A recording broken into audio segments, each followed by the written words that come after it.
Hi, my name is Farisha. Good evening, and we are here at Property Sense SG. I'm Cherry from Property Sense. And I'm Jag from Property Sense. Hi, this is Noonal.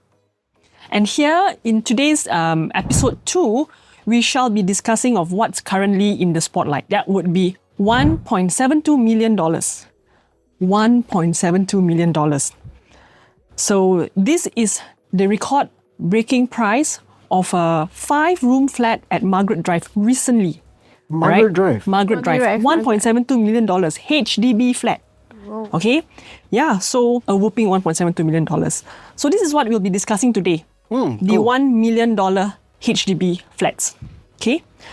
The first ever transaction of a $1 million flat was way back in 2012.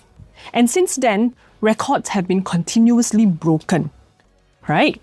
So, well, this year alone, and this year we are just only in August, there has been 543 transactions already. More than the entire of last year. And we're just only in August. So in Singapore, HDB flats are public housing. It is supposed to be affordable because after all, it is for the masses. 80% of residents are HDB dwellers. However, with the continued increase in prices, is it really affordable? And we shall discuss this. So my question to you, Jack, $1 million flat. Is this going to be a new norm? And why do you think these flats are so expensive? Well, I think, Farisha, basically the question you're asking is $1 million question. Because the hype generally, I think, is because for a 5-room flat, right? To get $1.72 million being transacted, I think it will definitely raise a lot of questions, a lot of eyebrows will be risen. And it is actually something alarming because it is not normal for a HDB price to actually get that premium pricing, right? But I think based on the current hype that people are feeling is because it is a HDB property that's in question. That's right. So in order for it to get a whooping price of $1.72 million, there must be a lot of facts into it or why it actually received that kind of offering price in the first place, yeah? And for me personally, I would say it's, technically HDB housing is supposed to be affordable. So I'm not shocked at this pricing at all because I think personally this is affordable to that specific buyer who bought it. So if it was not affordable, this transaction would not have gone through. So that means this person is a willing party who is willing to actually pay that premium price for that house. Yeah. And of course, I would say there are a lot of contributing factors besides the normal things like location, view, and the renovation. I think there could be more other things that are affecting the reason why the price is so high. One of it could be maybe the person has very fond memories of his childhood in that estate. That could be one. Yeah. He could be a winner of a lottery. Okay. Interesting. Yeah. Or he could be, cash rich, simply cash rich. Yeah. So there could be a lot of reasons. Yes. Yeah. Right. So I think that's the reason why there's a hype for this.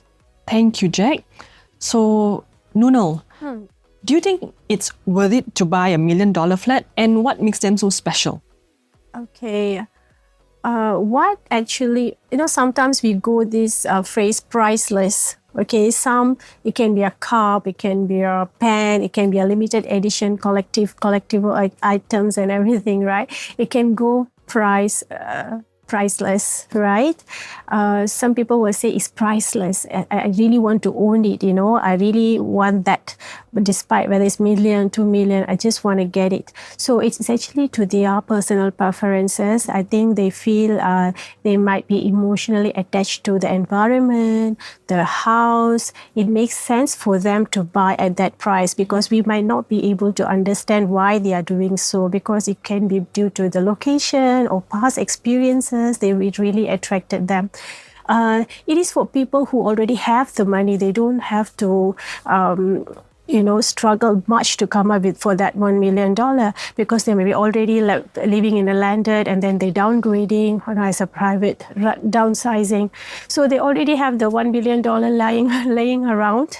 So they just want to buy it over. So is it worth it to buy? Yes, it's to each its own, whether they like the location, whether they can afford to it. What makes it special again is their emotional attachment to the environment, to the house, to the viewing, to the layout. Or some people even find it that it's so a limited edition that they find it that it can appreciate further. Maybe they know the future of that property, so they don't mind putting that $1 million to purchase that unit, right? So yeah, end of the day, it's to their personal preferences, I feel.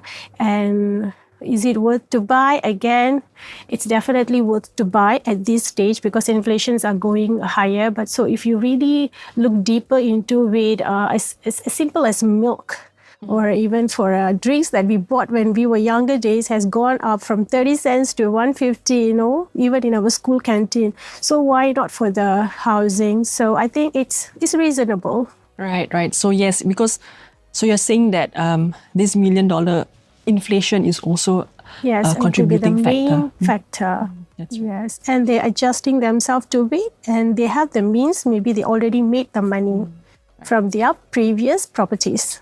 Thank you so much, Farina. Do you think the growth of $1 million flat, not property, $1 million flat will continue? Okay. Well, Farisha, looking at the driving factors of these $1 million flats is either the location, the size, or the balance lease period. Okay. The combination of these three parameters, is very rare, where the demand is high and the supply is low. Okay, if you see the demographics, these flats are coming from either Bishan, Central, Bukit Merah, Queenstown, Topayo, these kind of areas, which are considered as a developed or matured areas. And the sizes, if you see, these flats are either 4-room, 5-room, jumbo, multi-generation, or executive flats. And of course, the balance lease is lesser. So the demand curve is the demand is high and the supply is low. Definitely. That's why people want to pay that kind of a price, and it commands that $1 million. And okay, coming to your question, URA and government is, we see in the newspapers that they are coming up with developments in Jurong Lake District, Changi Business Park, East Coast, Punggol, Sengkang, and all these areas. So definitely, I foresee that these kind of $1 million flats will also come up in these areas, districts as well, because they are going to be in the future developed areas. Thank you very much. And in my opinion, I do agree with Cherry that we will be seeing more and more $1 million flats coming up, especially in the coming months. You see, because I think that these will be coming from private property sellers who sold their properties, their landed houses or their condominium at the start of the cooling measure. So which means, right, by now, their 15 months wait-out period would have been met. And thus, they are cash rich. And so they have the spending power. So they're able to actually buy these flats at a higher price. That aside, we also have, plenty of premium apartments, executive flats, which are generous in their floor plans, top-notch quality, which are also adding to this $1 million trend. Don't you agree? Right? But I think, just like to add on one more thing, what you and Cherry have actually mentioned, I think it actually makes quite proper sense because if I'm not wrong, I think it was during the last elections or the elections before, where we had one of the ministers, I can't remember who he was famous for the East Coast plan. And he actually mentioned that there was, in the pipeline itself, there was going to be some kind of revamp of the Bayshore area, where they're going to actually build, HDB houses near towards the Bayshore. And I'm just questioning if those premium houses are going to be built in that particular premium location. I'm very sure that the starting price is going to be close to $1 million also. Yeah. So if you want to get things right in perspective, I think if you are going to sell a house, a BTO at 700, 800,000, please do not be surprised that when it matures up, it's going to be sold much higher. When it meets MOP, Yes. which is already happening right now. Yes. So what more all those Bayshore areas Yeah, as so well, it does not make sense if I sell you at 800,000 and then expect you to make a small profit of 100,000 and say, oh, you have to keep in the cap. It's not going to work that way because you have to look at the demand and supply of the market.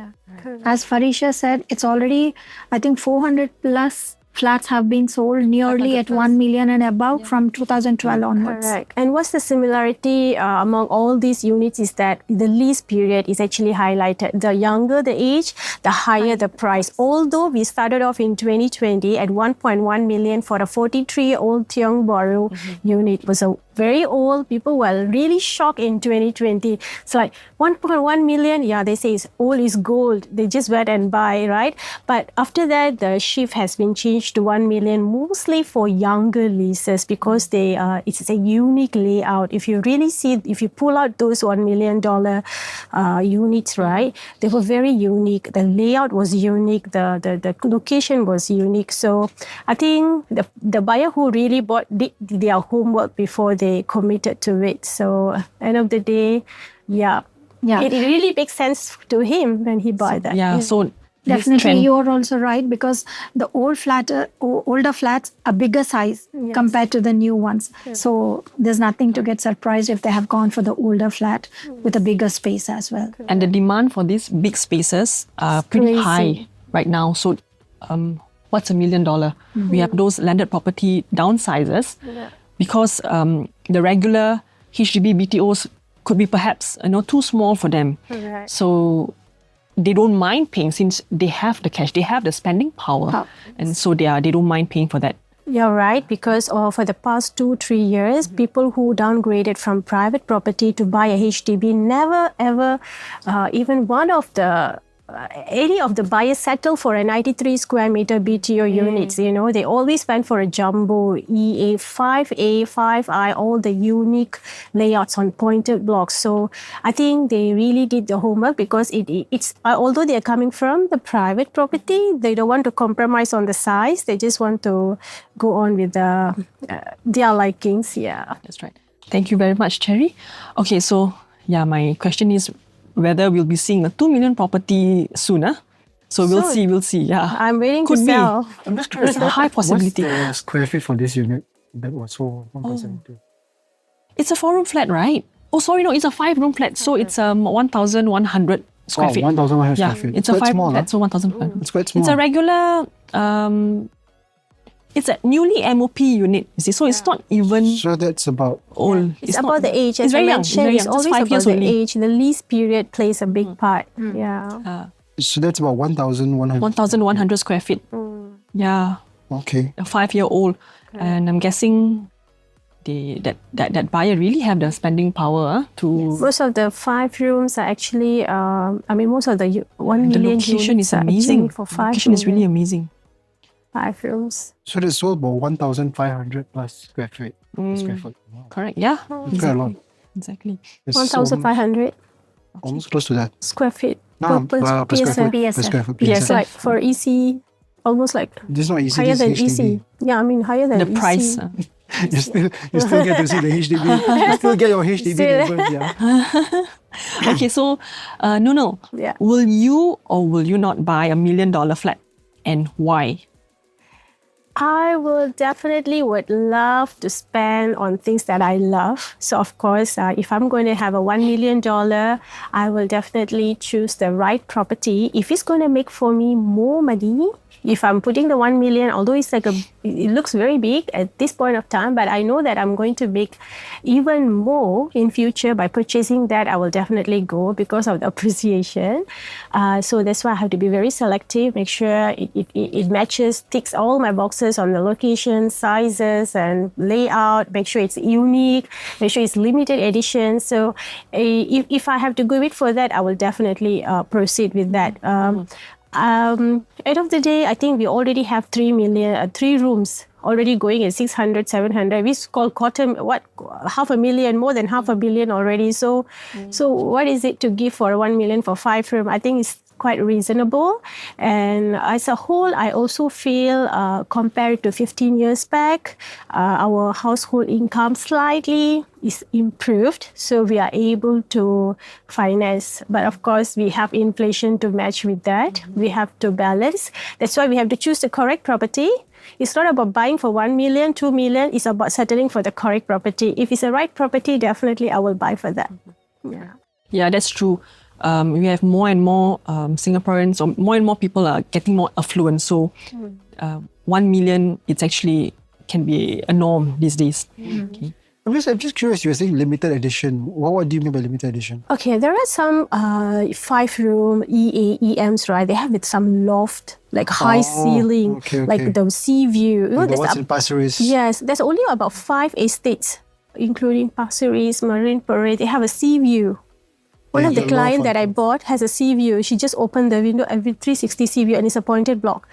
And when you see it, oh my God, by the time the buyer comes, I already ready to give the option because she has to buy it.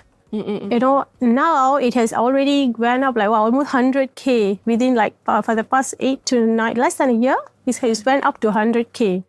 So those are the unique properties people are really searching. I have especially singles.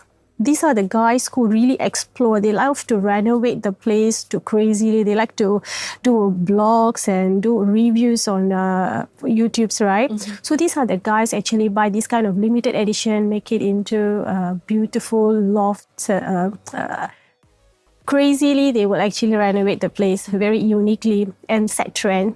So we have this kind of pool of buyers. Edition, yeah. I think the next trend will be longkang view. You know? Oh, right. You already have. You have the longkang view. That'll be interesting.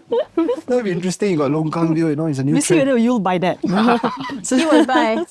No, I will never buy longkang view. I got standard. Okay. Oh, really? Okay, Jack. So my question to you then: $1.72 million HDB flat. Okay. Like this 5-room flat, or $1.5 million condominium.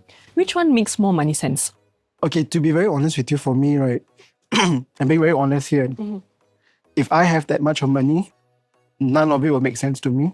Because I'd rather buy a house in Alaska, an igloo, and stay down there and see the Northern Lights for the rest of my life. Yeah, you'll pay 1.72 million for that. Yeah, I just pay there, you know, and watch the Northern Lights in Alaska with the igloo. I can buy a Shopee, those lights, and put it out.